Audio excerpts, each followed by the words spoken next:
Oh,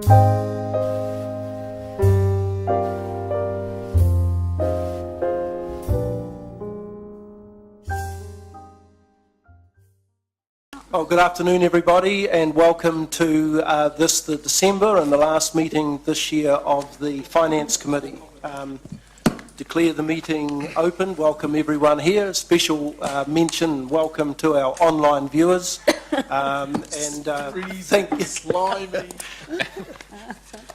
Publicly acknowledge here that our ratings are significantly higher than the S&P Committee. Point of order.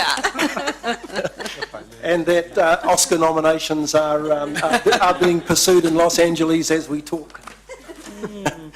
So the agenda, first item is apologies, and I have an apology from Councillor Gallagher for lateness, and also to record that Councillors Mallet and Green will be leaving early at around 4 p.m. An apology from Councillor Wilson. Councillor Wilson, lateness. Thank you for lateness. Any other apologies? Okay, I'll declare that apologies be recorded. Do I have a seconder, please? Thank you, Councillor Young. Those in favour, please say aye. Aye. Against? Carried. Second item is the confirmation of the agenda, we had a late item which was circulated to members under public excluded on the VOTR site. That report has now been pulled and will not be discussed at this meeting today. So that's C10. So recording that late change to the agenda, I would like to seek confirmation of the agenda. Do I have somebody to move that, please? Deputy Mayor Chesterman, seconded by Councillor O'Leary. Those in favour, please say aye. Aye. Aye. Against? Sorry, Mr. Chair, can I just ask why it's been pulled? Can I put that as part of the confirmation of the agenda within the public excluded session? Oh, okay. Thank you. Sure. Okay, item 3 is declaration of interest. Any declarations? All right. Item 4, public forum. My understanding is that there is no one present to participate in a public forum. Okay, item 5 is the Chair's report, which I'll take as read, and I will so move. Do I have a seconder? A second. Thank you, Councillor Forsyth. Those in favour, please say aye. Aye. Against? Carried. Thank you. Item number 6 is the minutes of the meeting held 13th of November 2014. Somebody who was present at that, Deputy Mayor Chesterman, seconded by Councillor Mallet. Any discussion on the minutes? Minutes are put. Those in favour, please say aye. Aye. Against? Carried. Thank you. Item number 7 is the Finance Committee action list on page 20 and 21.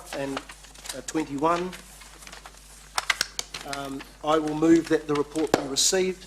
I have a seconder. I'll second. Thanks, Councillor Wilson. Any discussion?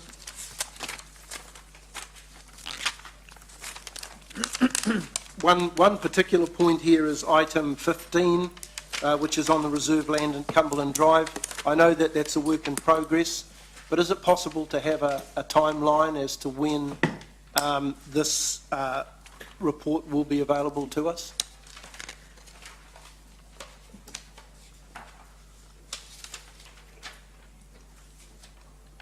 Through you, Mr. Chairman, my understanding it's going to be March. It will be March, okay. Yes.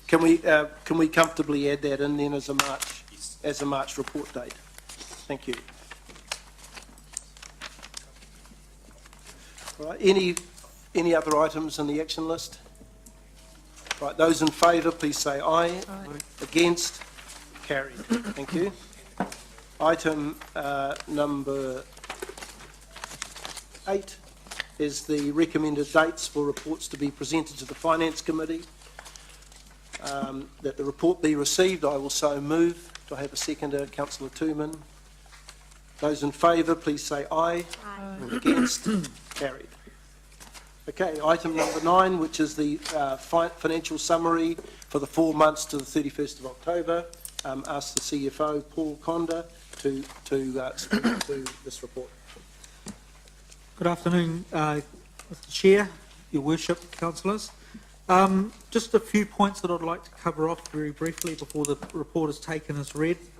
First one is the year-to-date results remain positive from both the balancing the books perspective and also an accounting surplus position. This has improved the overall debt position for council, and this is positive going into the period when we're developing the 10-year long-term plan as well. While still positive, as I reported last month, there would be some correction over coming months in relation to a couple of figures, and we have seen some of that this month coming through. Also, in the year-to-date accounting surplus, we are recognising some unrealised gains and losses in relation to how we manage our debt. Council, like most households, fixes their mortgage, and in the same way we do with our interest rates to manage the risk that goes with those. And as part of the accounting entries, we are required to benchmark that back to where interest rates are sitting at the time of each reporting period. That results in an unrealised gain or loss for a period of time until rates change again. And I'm happy to take further questions on that if further explanation is needed. The final point that I'd just like to cover is that there is change in the capital expenditure, and that we're recognising for the first time an item that may not be completed in time for year end. So from there, I'd ask that the report be taken as read. I'm happy for myself or my team to answer some questions. Thank you. Councillor Miller. Thank you. This is I've had a list of questions with the team which have mainly been answered, but just a few things I'd like to just to highlight. So page 27, and this is our capital expenditure. At the last Finance Committee meeting, which is only 3 weeks ago, I think, our CapEx was behind by about 25% from memory. It's now behind by about 30%. And if you go to the graph on page 28, members, you'll see a graph that's got capital expenditure. The blue line is the projected expenditure. The red line is the actual expenditure. Paul, do you want to comment that although we are, I think we're 30% behind as at October, but you think that there is some catch up in November? That's right. The early results that I've seen so far in November indicate there has been some additional spending, sort of start that catch-up process, and we would expect that to again show the seasonality that we see with summer construction as well over coming months. Okay, thank you. Just pointing out to members that we're now nearly halfway through the year and we're 30% behind in our capital expenditure. So again, you'll get sick of me raising it, but again, we are slipping. So just highlight that one. Page 31. Sorry, Councillor King, did you have a comment? Question? Sorry about my ignorance, but what's the problem? The problem is that we set out an annual plan which says we're going to do these projects for the year. That goes through consultation with our community. We then set our rates and our borrowing budgets based on that. If we don't deliver those projects, we have collected the rates and or factored into the rates depreciation and interest on assets that were not built and or borrowings that weren't taken. So in effect, we're overrating our citizens for projects that didn't get made, didn't get done. And we're not delivering the projects that we said we would get done in the 12 months. Won't it be reflected in lower borrowings? Yeah, that's right. So what will happen is we will budget for this much in interest rates and this much in depreciation because we don't borrow so much, and then we will rate for that. So we'll take that rate, that in rates. In actual fact, because we don't get our projects done, we don't spend the money, we don't depreciate quite as much, we don't charge as much interest, we are taking money from the ratepayers that is in effect not needed. So we're overrating. We're actually rating greater than our expenditure. So it's the carry over scenario. And it's been going on for a decade, so it's not new. Councillor just a- sorry, Councillor Borsard. Just a quick question, and I don't know whether the CFO can answer it or whether it be somebody else, but how far are we into our budget then? What are we? This reporting is 5 months. 5 months, No, so- 4 months. 4 months. So is 30% behind what we plan to deliver an alarming thing, or is it something we should be concerned about, or is it expected in this business? From my perspective, if council were to continue to be 30% behind at year end, then yes, that would be a concern. But from a seasonality point of view, and the fact that there is some projects that we have identified have been delayed in starting but are still to be caught up, and the intent is to catch those up, then I'm not expecting to be at that sort of level by year end. So from that point of view, I'm expecting that to catch up, and my colleague managers have also confirmed that. That is why we only have one project that we have identified as a possible carryover at this time. Thank you. Thanks. Isn't the city better off if we underspend? I know we've set a budget and said we will, but it reflects on the other side of the ledger. I sense that Councillor Mallett's concern is that we are overrating for interest and depreciation that we're not actually spending because we haven't completed the project, and that's the downside of his concern. That's correct. We're effectively using ratepayers to fund debts and expenditure that actually never occurs. So we're actually taking advance rates off people. We're taking rates off people ahead of the projects being delivered. But it balances out on the other side of the ledger, so no one's actually worse off. Not if you're a ratepayer. I think the important factor here, and I think that graph in paragraph 33 is an excellent way of us monitoring what's happened. We're 4 months into the year, and I guess the signal is, and we're 30% behind, we really need to be monitoring this going forward to make sure that if we are committed to spend, and I think it's about $80 million on capital projects, that in fact we do get that red line hitting back with the blue line by the end of the year. I'd have a real concern if the graph was the other way, we would overspend. Yep. Okay. Councillor McPherson. Yeah, firstly, apologies for lateness. Secondly, I tend to agree with Councillor Mallett because it is the ratepayers that get affected the most in this sort of situation, should that continue. And obviously going forward, the 10-year plan is the way to get that better for the future, to make sure that only those projects that can be delivered in the years that they are funded are actually put down in those years. The other place to have some rigour in there going forward would be in the chief KPIs, actually, and that's something that perhaps this council should address with the chief executive going forward as well. Good point. Thanks for that. Sorry, Chair. Look, I think there's been a good discussion on this. We understand Councillor Mallett's point about carryovers. It's premature, in my view, to have a debate about our concerns when there's 8 months remaining in the year, but I think you're absolutely right.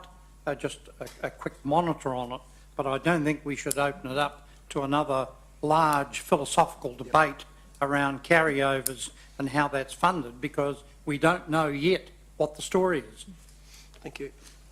Just a comment, if I may, a comment on that. The problem is, Gordon, it's happened for a decade. This isn't the first time that's happened. It's happened for a decade. Yeah. And to tell you the truth, this is relatively small compared to where some of them have been, but it is still an issue, and I think it's a major governance issue. Others may not. But Chair, that is the point Councillor Mallett makes. There has been a big drop in the size of the carryovers since he's been back on council, and I think he should take some satisfaction that the carryover situation has been looked at, and it's being monitored too. All right. Any other questions about the financial report?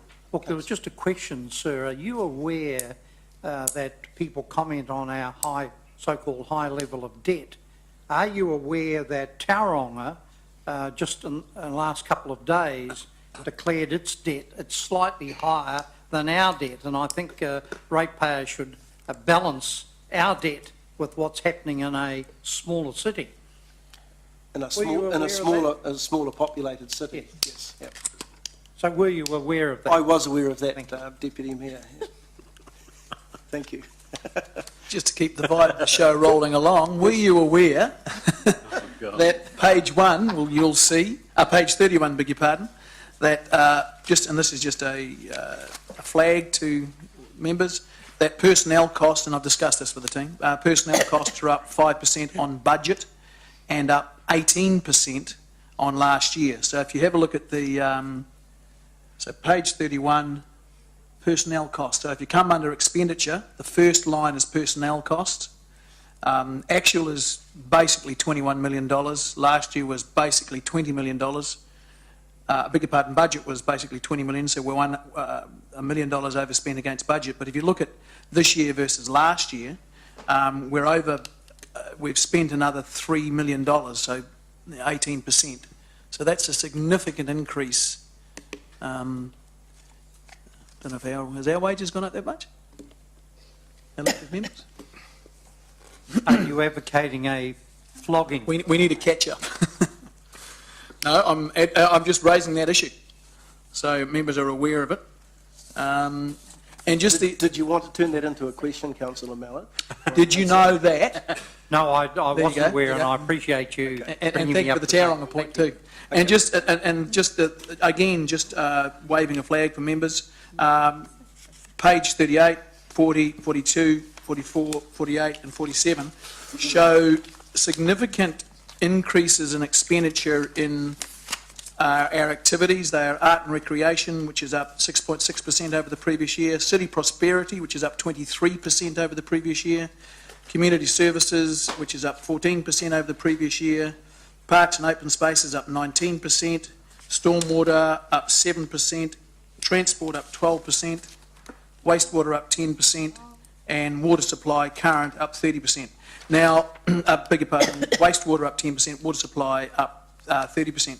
Now, I'm aware that that is against last year, it's not against the budget, but that should just give you some sort of indication of where some of our spending increases are coming from. Did you want those as questions? Did you know that? In order to get answers? No, as I said, I've Okay, discussed all with the team, but I just think members All right. should have those things brought up. Can we focus on questions? Any questions on the financial report, on the as well as on debt, on development contributions, rates and debtors? There being none, I will move the recommendation from management that this report be received. Do I have a seconder? Thank you. Deputy Mayor Chesterman. Those in favour, please say aye. Against? Carried. Thank you. Item 10 is the key projects report. I have someone to present. Carol, is she presenting or?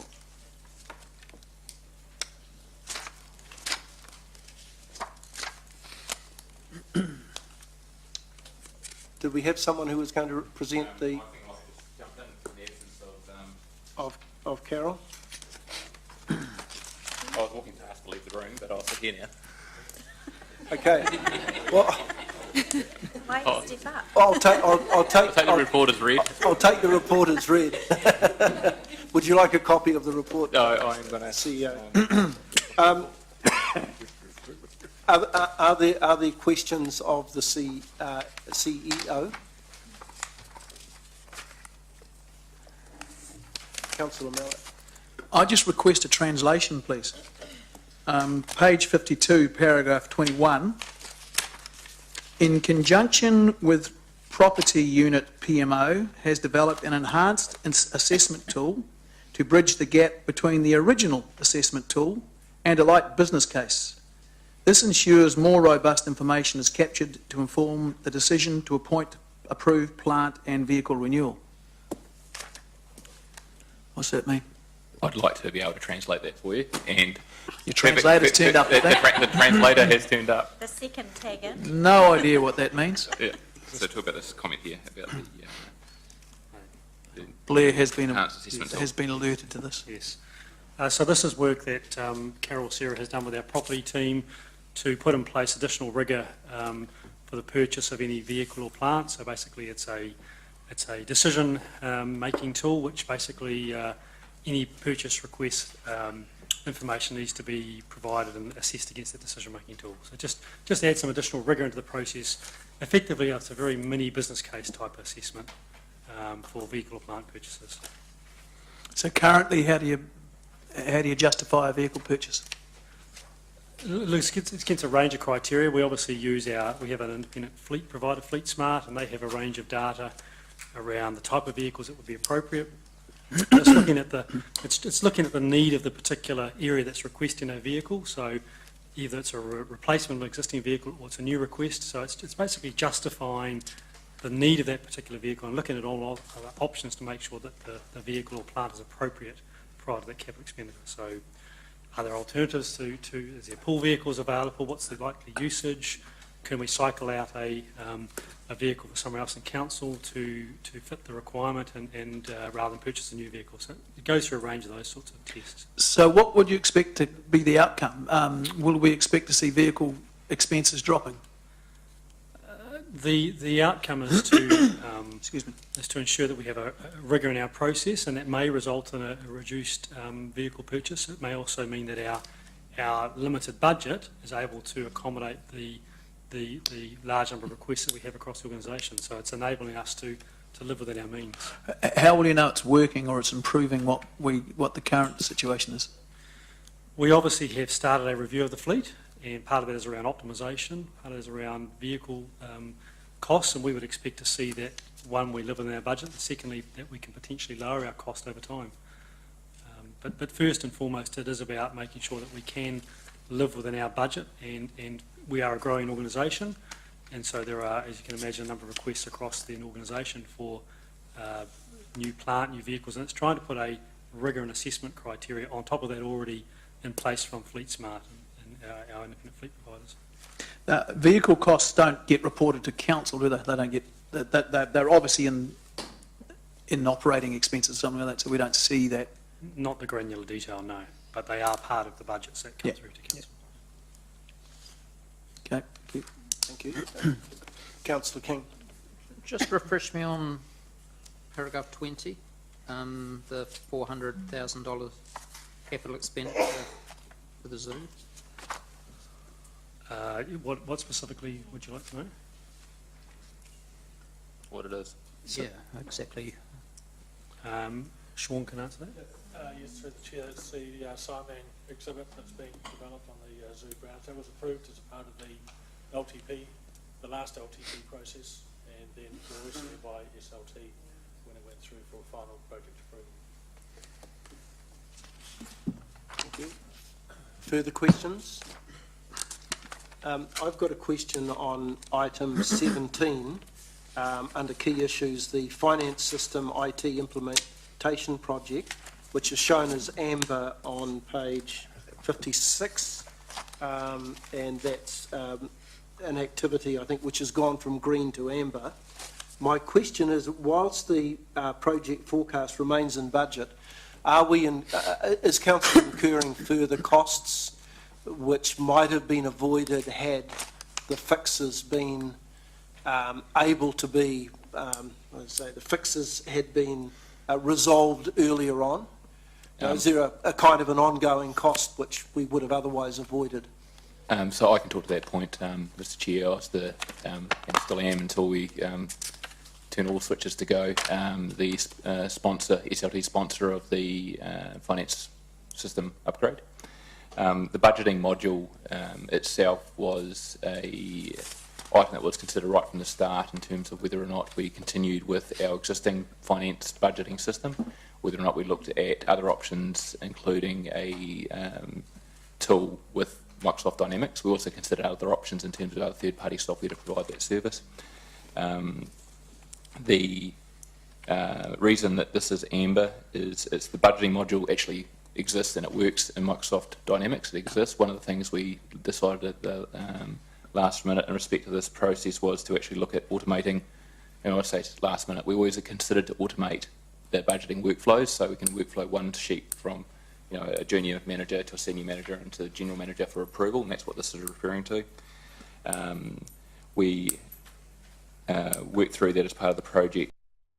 We acknowledge that it will be available to use for not this 10-year plan, but for the next annual budget phase. It's always planned to be used, not as part of this 10-year plan, but we had hoped it would be up and running. We could test it with this year's 10-year plan data, and we're not able to do that. In respect to your specific question, the fix is at the cost of the vendor, so they're currently working through it. There is some time commitment from staff at both in the IS team and in the finance team in respect of testing the work as it's coming through. But on the whole, it's, like I mentioned before, quite a small part of the overall budgeting process, and it was purely always going to be a solution for the next annual plan phase rather than this. It's just disappointing we couldn't run through some of the test data from a 10-year plan program through it. We still are hoping, though, and it was always planned to do it in the new year, that we could actually still use some of the 10-year plan data just to test that the system is working effectively in that respect. The testing time that staff are involved in now would have been time that they would have had to commit to it anyway, would they? Albeit a little earlier in the process. There's absolutely. There's a small team that's focused on the testing, and it's either now or in response to when the solution comes through from the vendor. We'll do the testing at that point in time as well. So it's more of a case of moving available resource time around rather than actually putting the extra time against it. Okay. So do we have a timeline then as to when these fixes might... Oh, I did read it. It's here, December. So that's still on target to have those fixes corrected in December. So perhaps for the next Finance Committee, that will have gone back into green again? Yep, and it's always been the intention that this would be up and running early in the year. I was just hoping that we could actually run it through with some testing pre-Christmas, and we still hope to do that, to be fair. Okay, thank you. Further questions? Yep, Councillor Mallett. Thank you. Page 54, Asset Management System Hanson 8. Says go live is scheduled for Tuesday, 25 November, with no foreseen risks. What happened? Oops. Yes, the system went live for those areas. Obviously, there's a staged rollout. There are other portions to go live in February next year, but the portions that went live have gone live successfully. Say that again, sorry? So the portions that went live in November went successfully. Yep. And this has been a staged rollout. So we've had the Waters part of our organisation on this new upgraded version for... You've had the Waters part? The Waters part. Yep. So the Waters team have been on this version for some months now. And in February, it'll be the Parks and Open Spaces and the property teams come across. Okay. So there's on page 55, we talk about the H3 business systems and systems review. Milestone date was 3rd November. This is Sean's part of the ledger, right? Yep. I can report the cut-over happened successfully with no issue. Could I just remind senior leadership team when they're talking to their mics so the members of the audience on the webcams can hear us? Yeah. Deputy Mayor Chesterman. Page 59, and that was the discussion around the risk in relation to land procurement and the first rights of refusal. I thought there was a time frame. Gordon, which one of the, is it the Southern Links or the Waikato River Plan? Southern Links. Okay.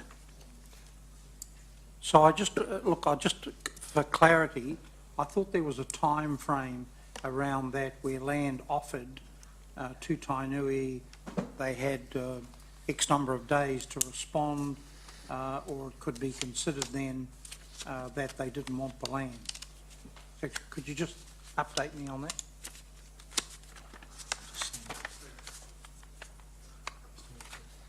Sorry, Councillor. So in relation to the Southern Links, the issue is that the land as part of the East Town Belt is in Crown ownership. If we go to purchase the land off the Crown for our local road, it would move from Crown ownership out of Crown ownership into our ownership. That's what will trigger the first right of refusal process. So that was the intent of that comment. We expect that it will trigger the first right of refusal and hence negotiation with Tainui.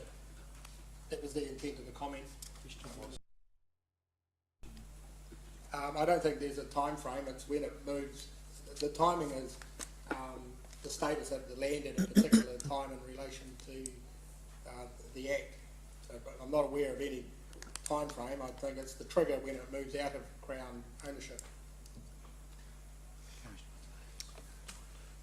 Thank you.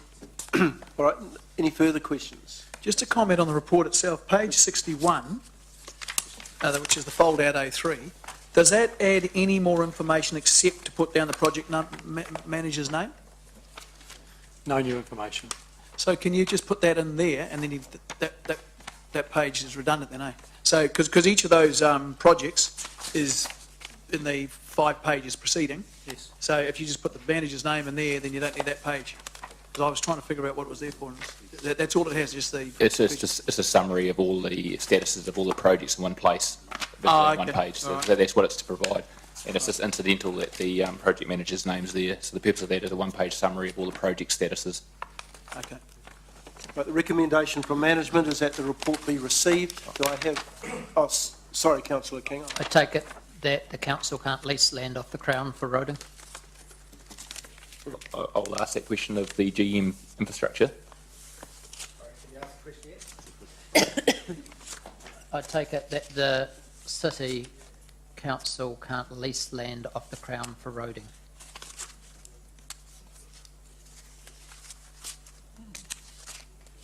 I don't know the exact answer to that. I think that there are other arrangements that can happen. So there are arrangements in place at the base in particular. Andrew, you might help me on this one. In relation to Crown land on the East Town Belt? Yes. The issue there is how the land is held. So the land on the East Town Belt is held as a reserve for a reserve function. A road function doesn't align with that, so a change is required. So either from Crown to Crown, or Crown to other party, i.e. Hamilton C. So a change is required either way.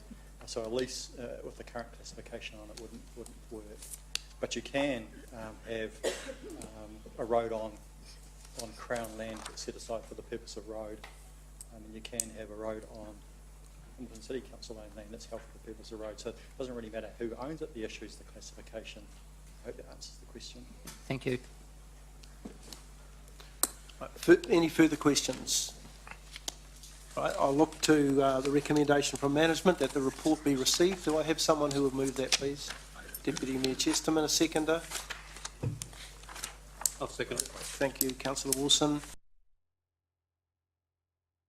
Against? Carried. Thank you.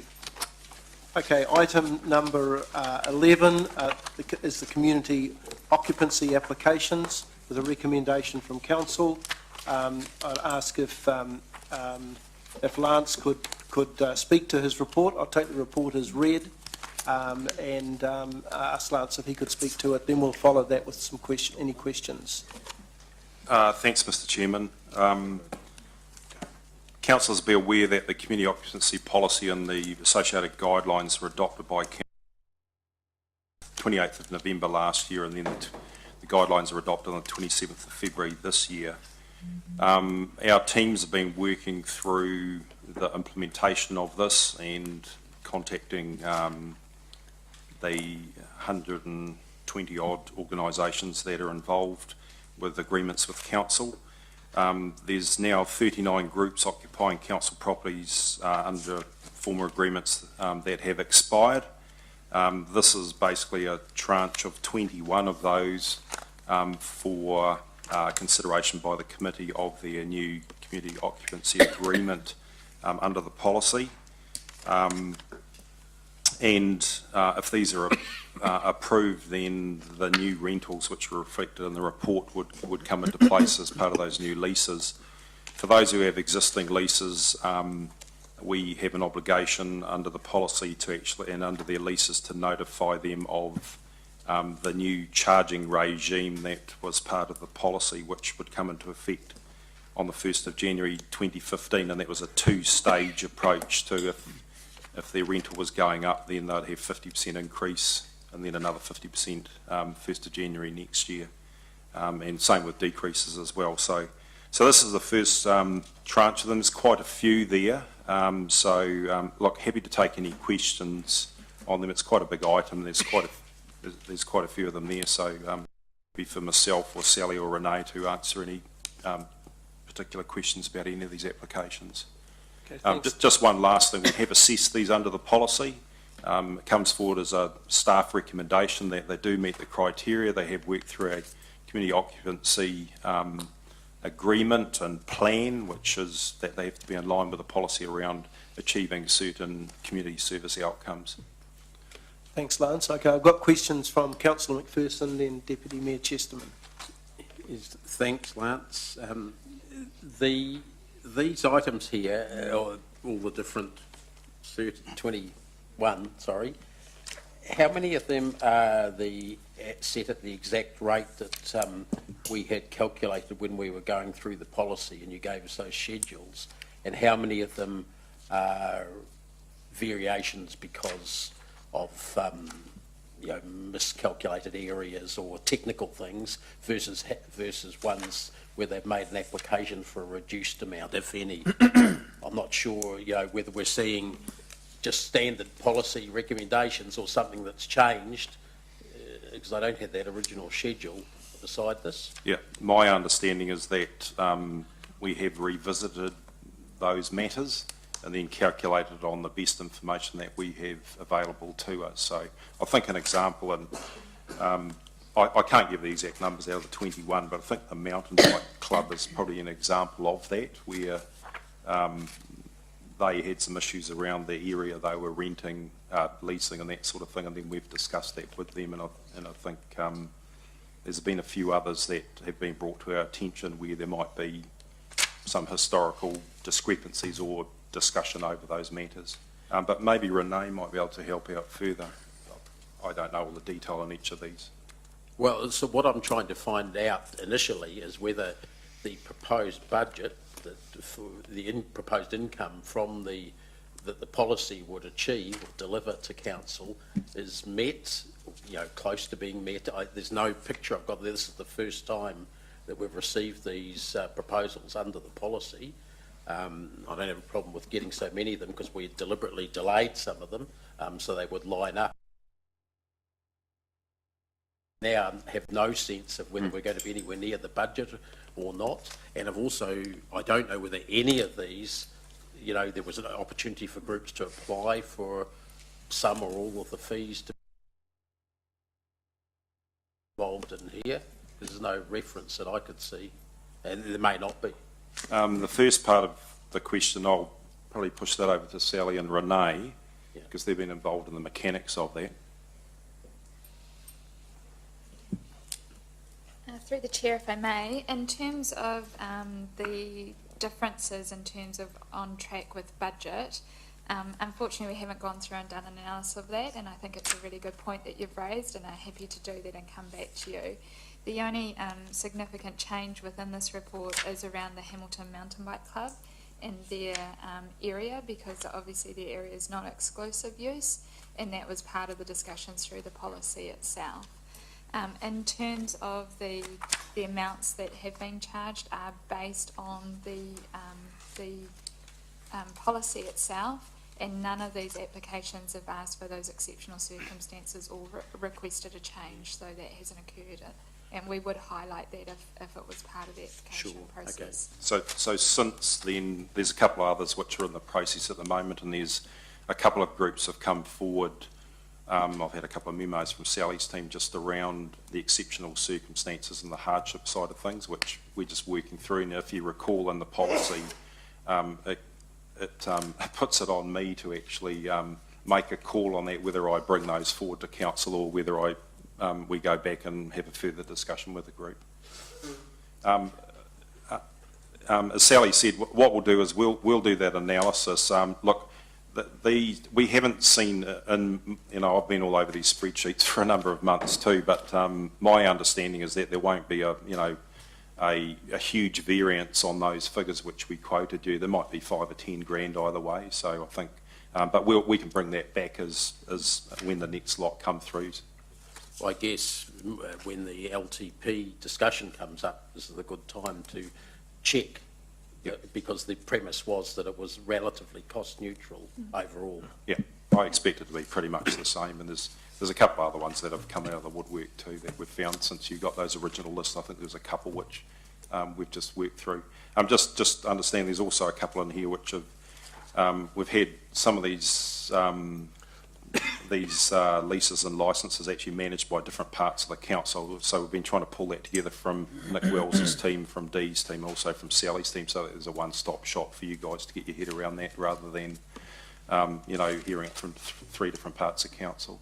I had one other question, if I could, Mr Chair. The Order of St John premise on Hukanui Road there, was any consideration given by staff to treating that differently, given that it's part of the city's emergency services? While technically it's a community organisation in a legal sense, it is actually providing something quite different, I think, from any of the others, and it's a really, I mean, I find it odd that we're charging under the for something, a service that saves lives in the city. So that comes down to the eligibility criteria, which we workshop several times with councillors and around the organisations being to be eligible to be of a community service nature, that are established as an incorporated society or as a charitable trust or any other statute, were the words that were added in to allow for the St John's, and we've got a few schools too, which, you know, obviously MOE, who lease a bit of land off us. So there was some discussion around that, and I think at the time we said, looking at best practice across New Zealand, we'll never get eligibility criteria absolutely perfect, and we've had to try and use some criteria based on legislation and other parts of council policy, so that we get as much clarity as we can. But I think, you know, having looked at other councils, there will always be a little bit of fuzziness around the edges in these things. So just remembering that at the end of the day, you people here have the final decision-making powers around whether you grant a lease under this community occupancy policy or otherwise. Thank you. Deputy Mayor. Yes, thanks, Chair. Look, I just want to compliment the staff on the report. I found it really interesting to read, to understand a bit more about some of the voluntary community organisations that we work with, and learning also more about the organisations themselves in terms of numbers and people involved. So having said that, there was just one question, item 35 on page 109.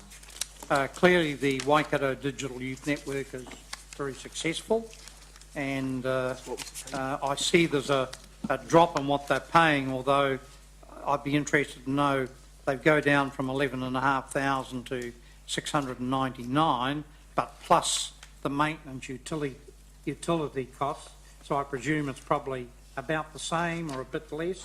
But my real question is around, in the future, the management and how the Enderley Park Community Centre will work. How do these leases, do they simply transfer over if we were to decide to transfer the operation of the community centre to another party? So just, and that's part of the community facilities review, and we've had a couple of workshops on that, still have to report back. So you can see in there that we're recommending a lease of 18 months to allow that review to happen. Okay. So that actually gives council some wriggle room, so if things change, what we're going to do with those facilities long term, then we can actually then negotiate our way through that and have an exit strategy if necessary. There's a couple of others in here which have 5-year terms, but do actually have a 6-month termination clause within those leases, such as in the Caro building leases there. So for those, I think there's 4 in here for the Caro Street building, is that if council through the LTP or other processes decides to do something else, there is an opportunity for us to work with those groups in a contractual manner, but also in a staff to staff manner to actually look at what we do with those premises long term, and how can we accommodate those groups maybe operating somewhere else within the city. Thank you. It's just the point, of course, I understand that, Lance, is that any group interested in offering an arrangement with council needed to also understand the legal requirements around lease obligations. So Sally's team are quite clear in their discussions with groups, notwithstanding the fact that, you're quite often dealing with volunteers, so we try and have those discussions in a friendly layman's language manner so that people can actually understand that. Okay, thank you. Councillor Gallagher. Yeah, just going through a few of these. I'll just start with the small bore. That's item 32, page 108. And just the term there, I guess it's for Sally, being on the East Town Belt, all of it. So the building's not inconsistent with the management plan at this point. I suppose that's obvious, but I just want to make sure, because you're extending that lease. If I can, through the chair, yes, in terms of we're trying to align the leases within this site, and then that will allow us the time to do the planning that we have talked about for the Hamilton East Town Belt and work with those groups going forward. Okay, so you're happy with that. Okay, can I just I just want to talk about page 101, and I just want to pick up again, picking up the 18-month leases, and we've got Enderley, Frankton, I understand. The Enderley, that's just the 18 months there is. So that's just to allow for the report back that Dee's team have to do around the future of the Enderley Community Centre. Right. So that we don't, if a new group moves in to run that on behalf of council or otherwise, that we don't encumber them completely with something that they may or may not want. So basically it's about keeping options open. Okay. And we've been very open and honest with the groups involved in this. Can I just now move to this is to do with the dance people at St Peter's Hall, page 101, and I'll come back to the Celebrating Age Centre, but also the CAB in the attached Reed Studio next to St Peter's Hall. CAB have expressed to me some concern around their 18 months lease in terms of being able to plan long term for their organisation and service.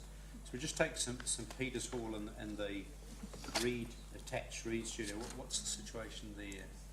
So those are freehold properties, but in the community facilities review and a list of properties that will be coming back over the next couple of months for council to consider on what the future of those properties are, and obviously then that discussion is in the hands of elected members around the future of those properties. And so like the Frankton Hall, that's in that category given, and there's the whole sort of the historic and the strategic.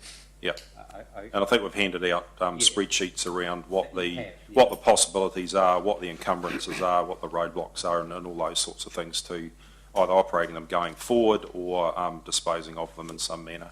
Now, the Celebrating Age Centre and those tenants, that's in the same sort of.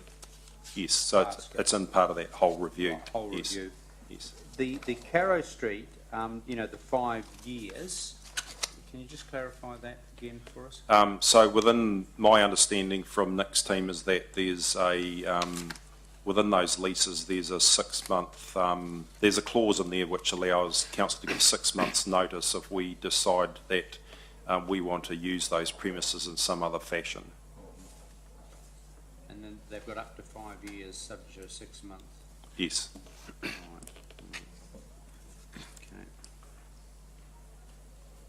All right.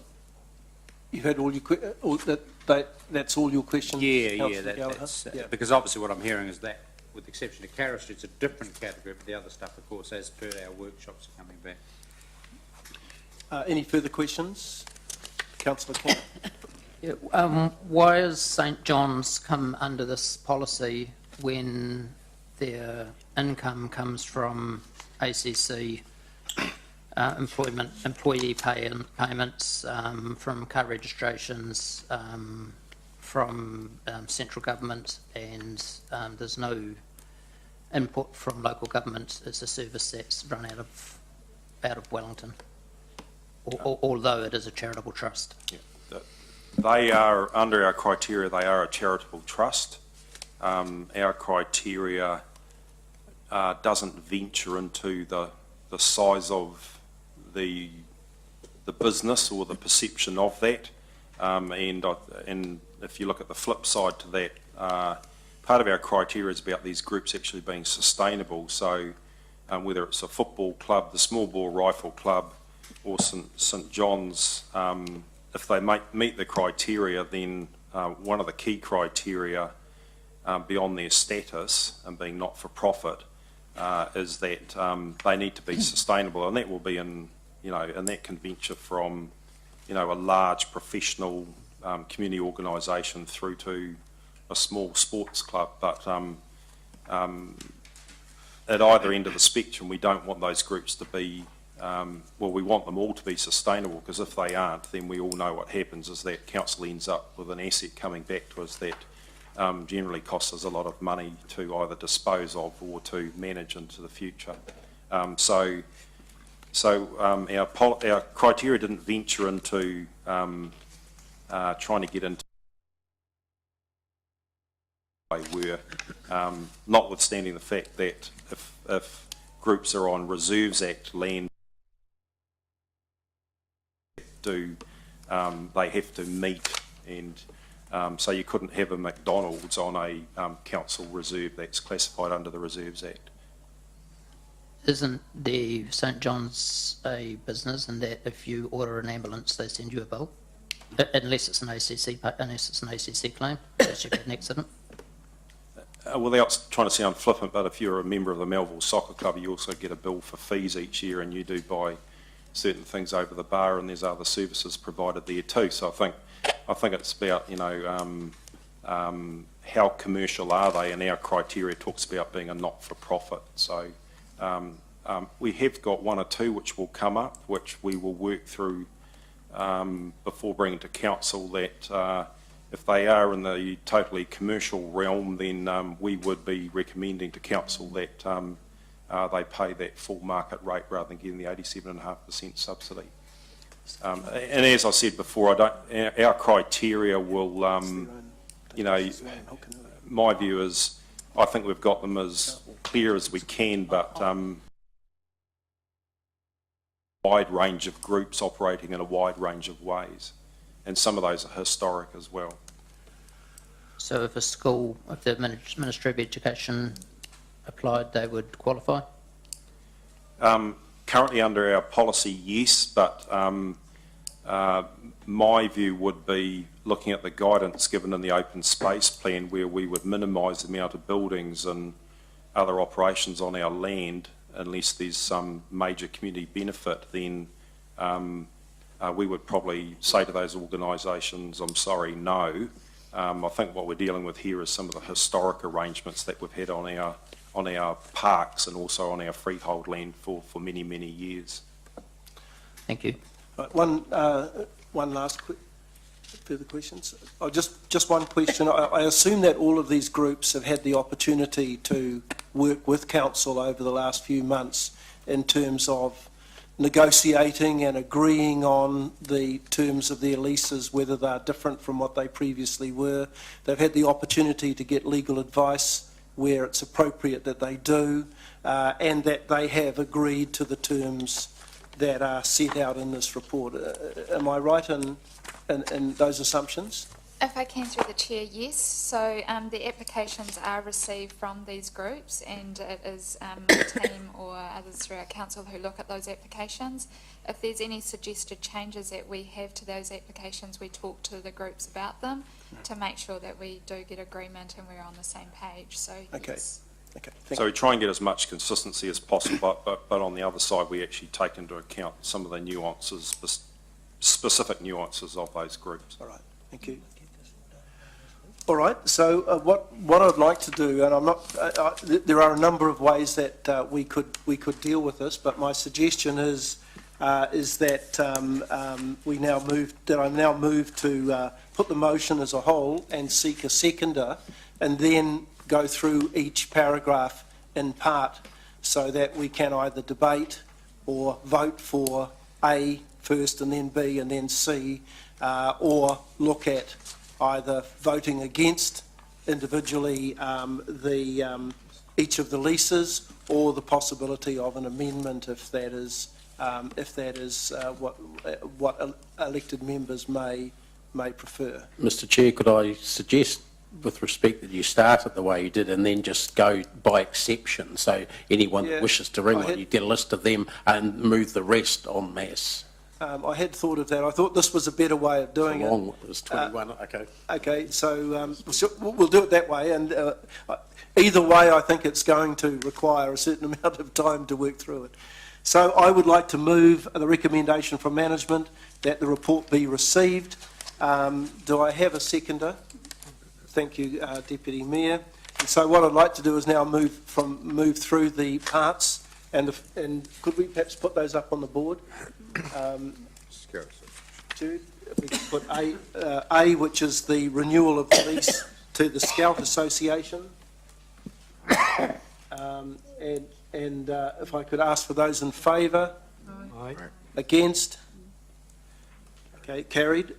B, which is the Hamilton Citizen Band Incorporated. Those in favour, please say aye. Aye. Against? Item C, which is the Hamilton Dog Obedience Club. Those in favour? Aye. Against? Carried. D, which is the Hamilton Canine Obedience Club. Those in favour? Please woof. Those against? Carried. Item E is the Riverside Rodders Incorporated. Those in favour, please say aye. Against? F is the Hamilton Mountain Bike Club Incorporated. In favour? Aye. Aye. Against? Carried. G, the Hamilton Racing Pigeon Club Incorporated. Those in favour? How many pigeons are members? You've missed the small ball club. Hamilton Racing Pigeon. No, the small ball's next. Hamilton Racing Pigeon, those in favour? Aye. Against? Now the Small Ball Rifle Club. Item H. In favour? Bang. Against? Carried. Item I, which is the Order of St John. I'd like to move an amendment. Okay, so do you have a seconder for the amendment? Second. Yeah, well, you've got to ask what the amendment is normally. Well, but thank you, Ewan. Line faith, Ewan. I've been incredibly well trained. I'll follow you wherever you go. You texted me and told me to second it. I asked you to change point 2 under I to $0. And I'd like to speak briefly to that, if I may. Okay. Councillor Wilson, are you still prepared to second that yes. motion? Mr Chairman, it should be $1 if required for legal purposes. Oh, okay. So I'm happy. Thank you for the advice. We'll amend the amendment to $1. Yeah. Okay. I might even pay it myself, Mr Chair. Okay, so you'd like to speak to that amendment, yes, Councillor? just briefly. Look, as I said before, this is an emergency service. It's not in the same category as the rest. It doesn't just provide facilities or services to its members. It provides an emergency service for the entire Hamilton public and perhaps further afield as well, but certainly the Hamilton public. It's a historical accident that it happens to be on a reserve which we can charge for under this policy. It could be anywhere, and other St John's and other fire services and police stations are on other types of property and have their own arrangements. So I'm only talking about this because it happens to be on a community park, basically, that the City Council is responsible for. I don't think, as a matter of principle, in the city, anything at all for the service they provide. Now, I know Councillor King asked a number of questions before alluding to the suggestion that they charged for the services that they received, they provided. In actual fact, a look at the St John's books and the publicity that's been surrounding their finances show that they are significantly underfunded, as are a lot of other quasi-health services around the country, that they don't have enough funds to provide the sort of service they would like or their staff would like, and it's led to some unsafe practices, for instance, at night, single driver-only ambulances having to go out without a second person there, which clearly is not a safe situation for the people involved, and possibly not for the people that they're servicing either. So $700 is definitely not going to break the bank or make the bank for them, nor is it for us as a council, and I just think it's a small thing we could be doing to demonstrate our support for the great service that an organisation like this provides in the city. Thank you, Councillor. Do I have any other speakers for or against the amendment? Councillor King? Yeah, I just wonder where this is all going to end. We've got schools, kindergartens, Plunket, health services, police, fire services. These are central government responsibilities, not local government responsibilities. I know we tend to want to feel important by taking on responsibilities that aren't ours, but this isn't our responsibility. These are central government responsibilities. They're paid for out of HCC levies. They aren't paid for out of rates. So I'm speaking against the motion. Have any other speakers? Councillor Gallagher? Well, I wasn't going to speak, but obviously I'll be supporting, because I don't believe in that narrow delineation, and you don't necessarily have to pay for services to advocate for them because you want a holistic community, and this will be, I think, a significant gesture by the city to make a very tiny, small contribution to the maintenance of excellent emergency services for this community. And I think there are, of course, ongoing issues around ambulance crewing and all of that. I think it won't cost us much at all, but I think it's a very significant gesture. Sorry. Chair, just a question for clarification. Did St John ask for a nil rent per annum, or had they accepted the $702? If I can through the chair, no, they haven't. They are aware of the $702 per annum rental.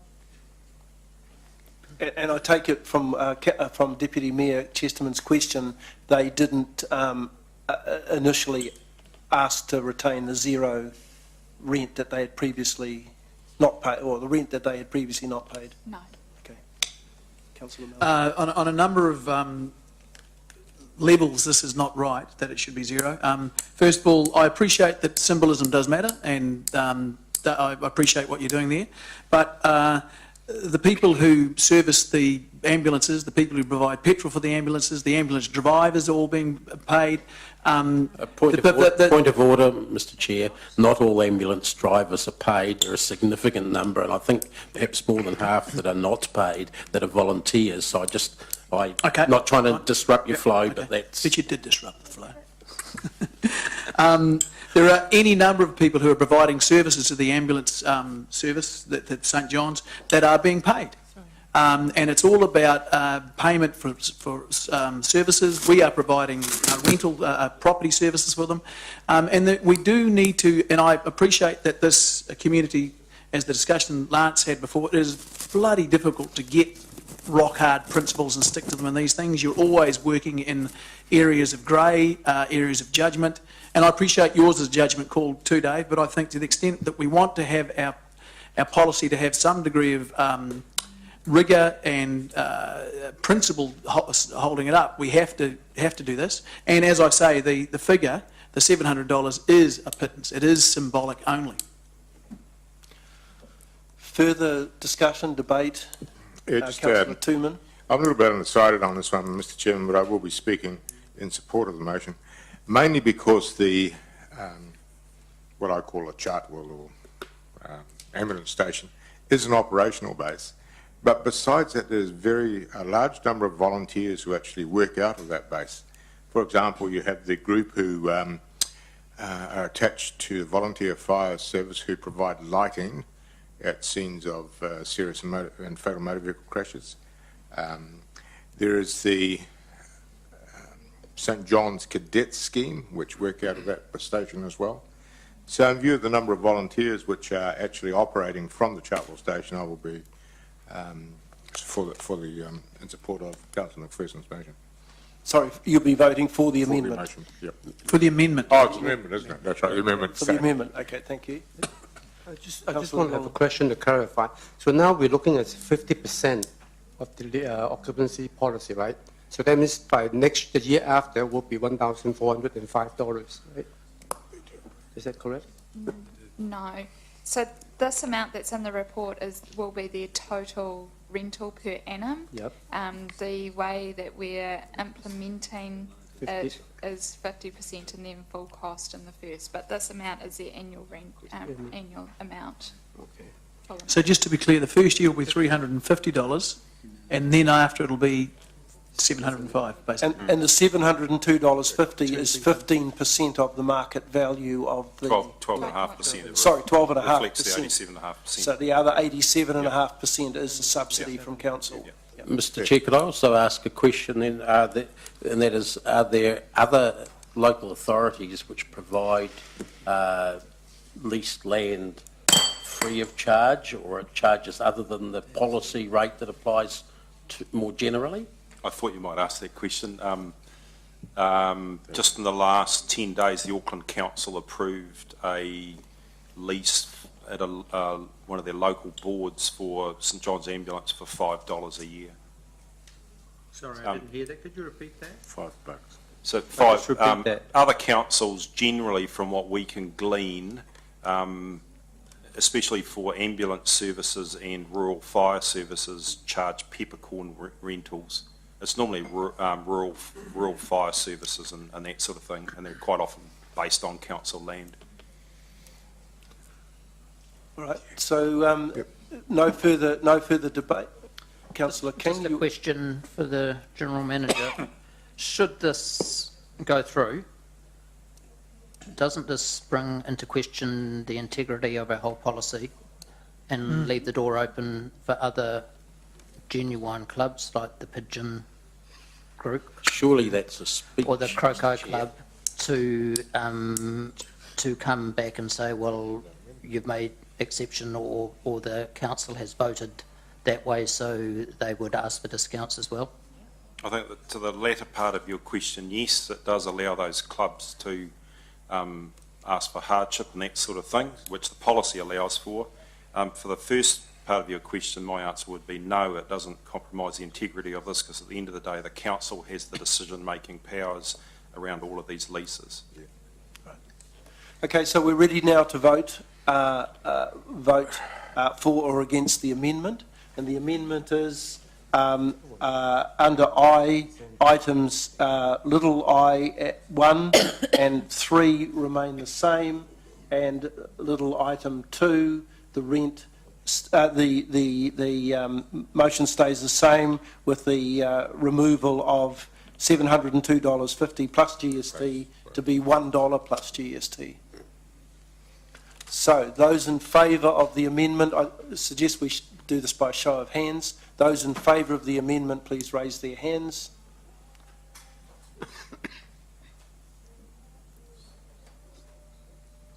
Those against the amendment? Yay, one for the good guys. It's always someone else's money, isn't it? So I declare that the amendment is now the motion and is now carried. Sorry, so the amendment was carried? The amendment was won? You've actually got a number. It becomes the motion, then you... Oh, okay. So the amendment... So the amendment has now become the motion. Those in favour of the motion, which is the same as the original motion except removing the 702 and replacing it with $1, please raise your hands. Oh, what was the count before? 7, 6, 7, I think. Oh. What was it?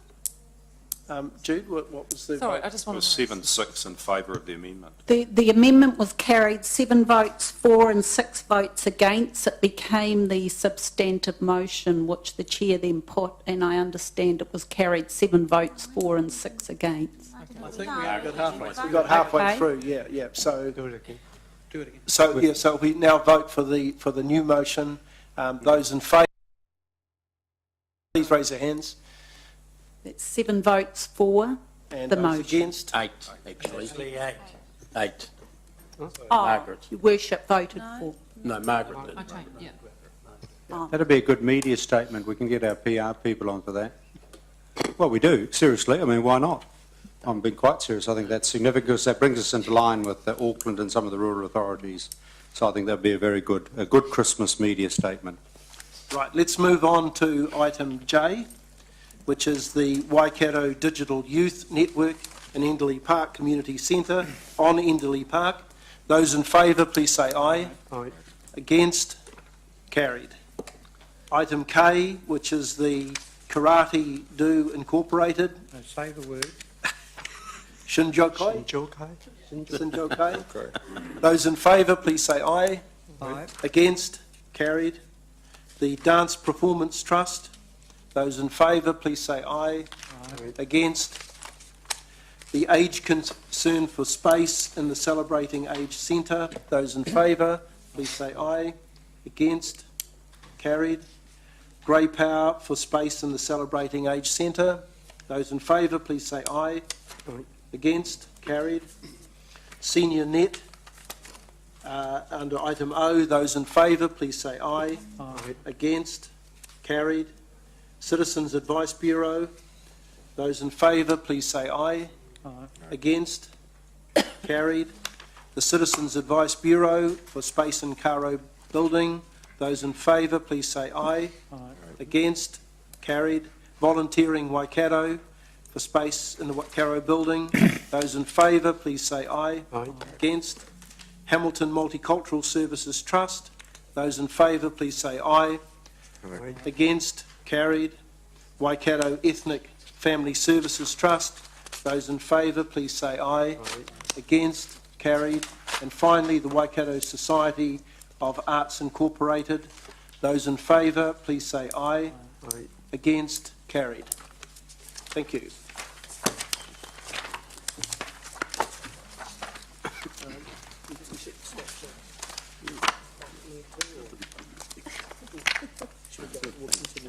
Yeah. Okay. My suggestion is that we will stop for afternoon tea at 3:15. So I would like to. We've now completed the public, the open agenda, and move into public excluded agenda. I'll move. So under section 48, Deputy Mayor has moved. Do I have a seconder? Councillor Young. Those in favour, please say aye. Aye. Against? Carried.